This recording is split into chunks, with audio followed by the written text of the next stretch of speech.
En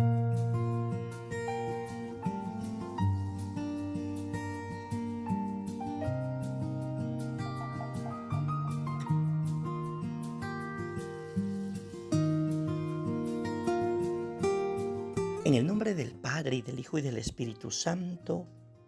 Amén. Proclamación del Santo Evangelio de nuestro Señor Jesucristo, según San Lucas, 11, 29, 32.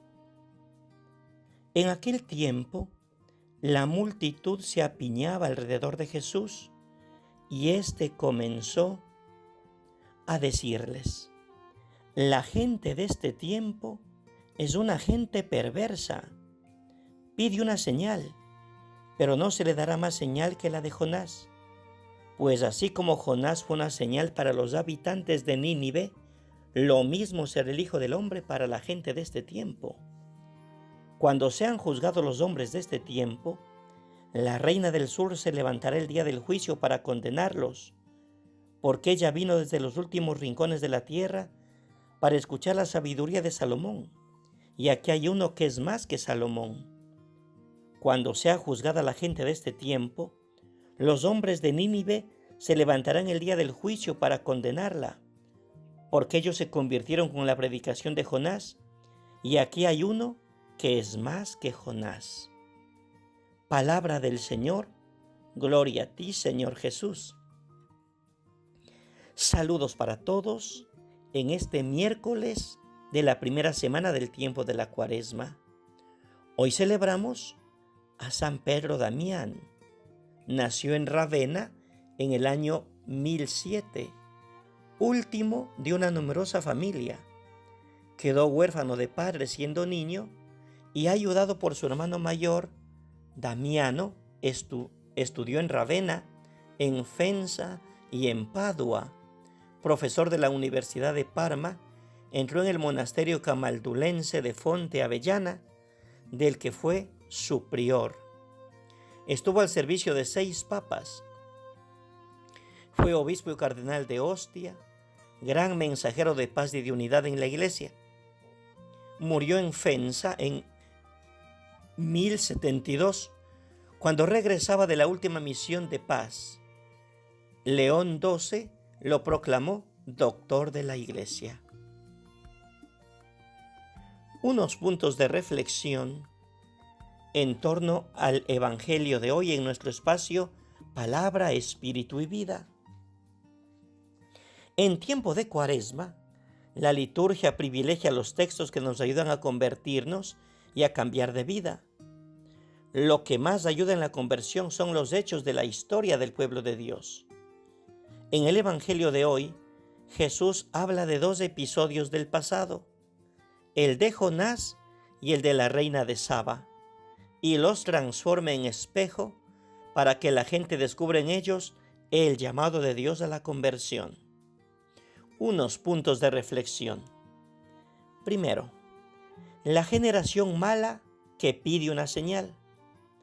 Jesús llama mala a la generación porque no cree en Él y vive pidiendo señales que puedan legitimar a Jesús como enviado de Dios. Jesús no quiere dar una señal, pues en el fondo, si ellos piden una señal es porque no quieren creer. La única señal que se dará es la de Jonás. Segundo, la señal de Jonás tiene 2 aspectos. En el primero, Jonás fue una señal para la gente de Nínive a través de su predicación. Al oír a Jonás, el pueblo se convirtió. Así, la predicación era una señal para su gente, pero el pueblo no daba señales de conversión. El otro aspecto lo afirma Mateo, hablando del mismo episodio. Porque si 3 días y 3 noches estuvo Jonás en el vientre de la ballena, también 3 días y 3 noches estará el Hijo del Hombre en el seno de la tierra. Mateo 12. Cuando Jonás fue depositado sobre la playa, fue a anunciar la palabra de Dios a la gente de Nínive.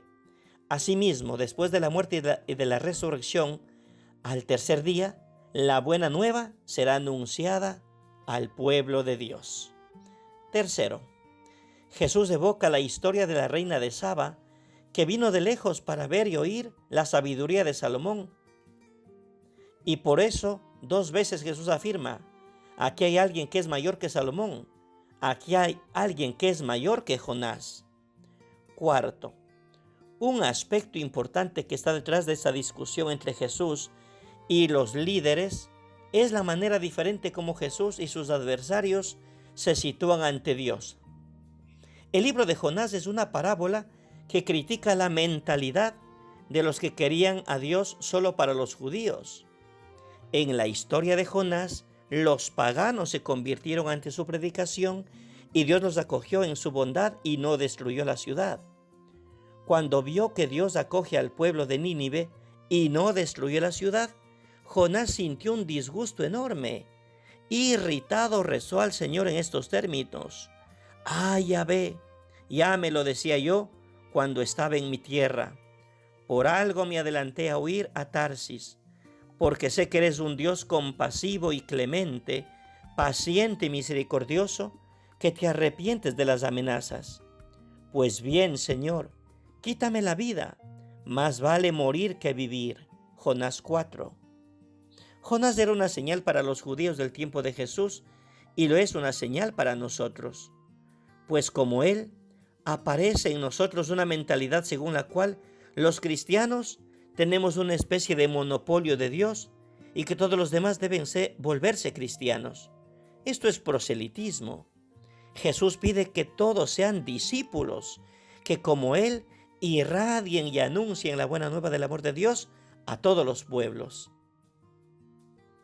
Quinto, a la generación que salió de Egipto para ir a la tierra de Canaán, se la define con los peores epítetos: mala generación, generación torcida y perversa.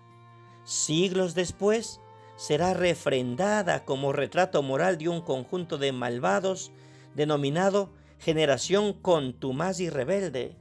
Fue una generación reprobada con un contundente suspenso moral.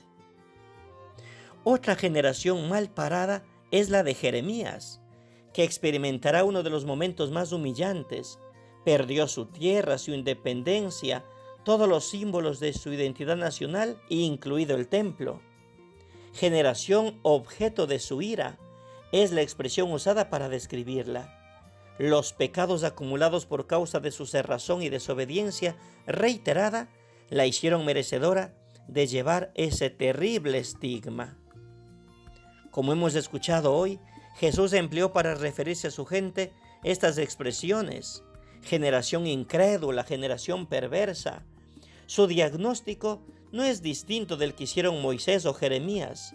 No son descalificaciones gratuitas, producto de misántropos o de mentes retorcidas, que se deleitan en denigrar a los demás y que solo ven lo negativo.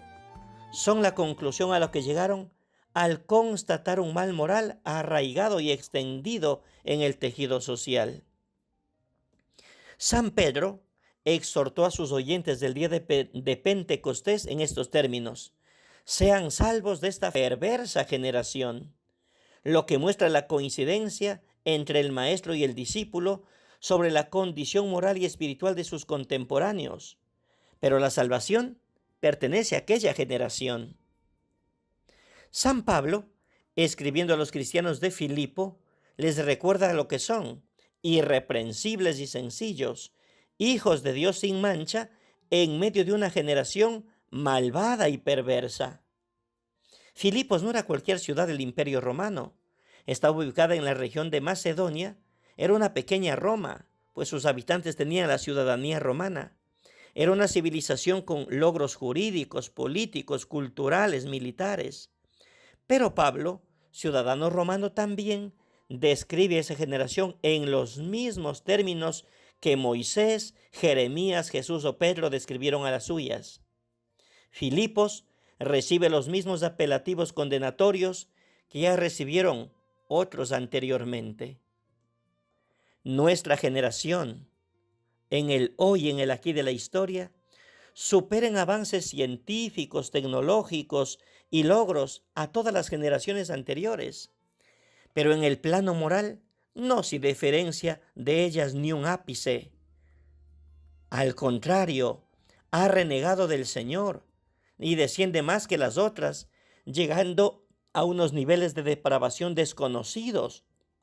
Los cristianos, por tanto, tenemos el rol de ser luz en medio de una generación perversa, para lo cual primero es preciso ser salvos de ella. No se dejen arrastrar por las corrientes del mundo. Que Dios nos bendiga.